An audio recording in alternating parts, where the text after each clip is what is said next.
ей Алланың елшісі, мен ораза кезде әйелімді сүйсем бола ма дегенде пайғамбарымыз оған жоқ деген. Екінші адам келіп, я Расулалла, уқаббилу ва ана саим, мен ораза кезде әйелімді сүйсем бола ма деген кезде пайғамбарымыз болады деп жауап берген. Ислам құқығында пәтуаның өзгеруіне қатысты ғалымдардың шығарған ережесі бар.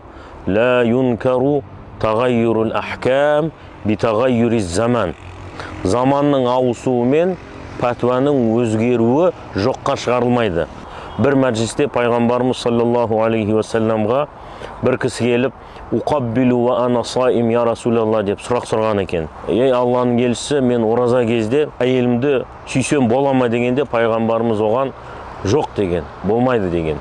Тура сол мәжлісте пайғамбарымызға екінші адам келіп, я Расулалла, уқаббилу ва ана саим, мен ораза кезде әйелімді сүйсем бола ма деген кезде пайғамбарымыз болады деп жауап берген.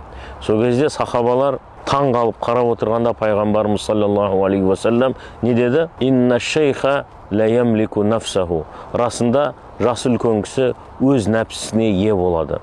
Бұл хадистен ғалымдар бір сұраққа екі түрлі жауап беріп, пәтуаның өзгеруіне дәлел ретінде осы хадисті қолданған.